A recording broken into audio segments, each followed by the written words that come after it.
In our country, religion is far more potent now than even ethnicity. What are they talking about? Religion now, as we speak. Religion is a big factor in the decisions that people make, political decisions that people make. Insecurity is a big problem in the north. And when a fellow northerner like me was president, it even got worse. Yes, it got worse under the last president. Exactly. So you can't say, for example, that the inability to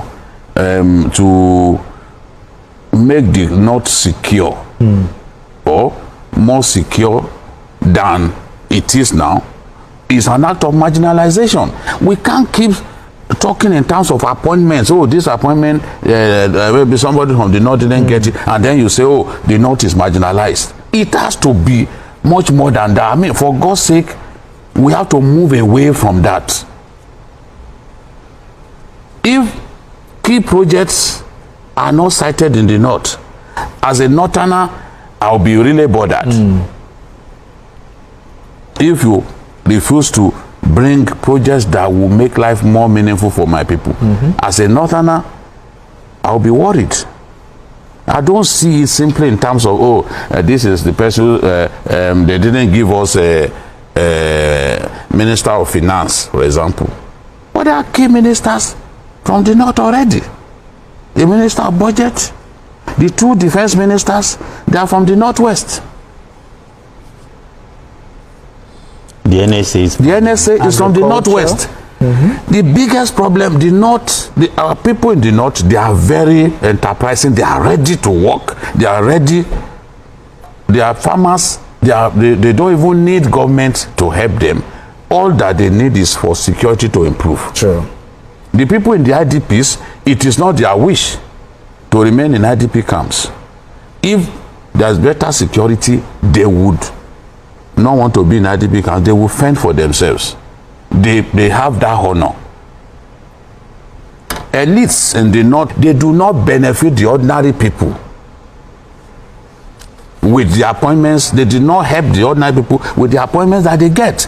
Those appointments, they make sure that those appointments go to their children and their relations. This is a fact. I mean, we can have a debate here in which we we'll bring the names of children of these people who are holding this particular position and that position. They don't care about the ordinary people. And when we talk about the north, Baba Ahmed says that no region, nobody can win without the north. Exactly.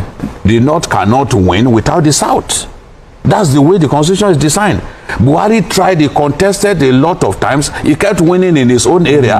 And he will get 12 million from his area, yet he will be defeated roundly. Yes. Goodluck Jonathan won the presidential election in 2011 with an audacious landslide. Yet Buhari retained his usual key states of the north. It didn't stop him from losing. Look, it's not a question of, nobody can win without the north. Nobody can win without the south as well. And then when we talk about the north, what are we talking about? In our country, religion is far more potent now than even ethnicity. What are they talking about? Religion now, as we speak. Religion is a big factor in the decisions that people make, political decisions that people make. Religion, not even ethnicity. People want to know first which religion. Is he a Christian or Muslim? Is he a Christian or Muslim? The ethnicity, is not so much of a problem. And today I can tell you there's no such thing as a monolithic north. No. When you talk about the north, North Central is part of the north. True. Are you telling me that the North Central and the Northwest, they always vote in the same way? No. Where did you hear that from? Let me tell you, in 1983 and 1979, Shagari, the candidate of the NPN from the north, relied heavily on votes from what we now know as South-South. Okay. Yes. The old Cross River, you know, he got votes, tremendous votes from there. He did not rely solely on votes from, because even in the north, the votes were divided. GMPP, Waziri Ibrahim, dominated the northeast. So Shagari needed votes from the south. Today, it's always been like that. And you see people like Wires emerge as any president as a way of compensating that region for the support. So they shouldn't be giving us the feel. You see, a lot has changed about political behavior in our country. When you say, oh, the north will determine this, the north will, you can speak about your own part of the north. We have an unconstitutional arrangement. And that unconstitutional arrangement is that the north will do 8 years, the south will do 8 years. And I think that it is only commonsensical that that is upheld. You know, no matter what happens, it should be upheld.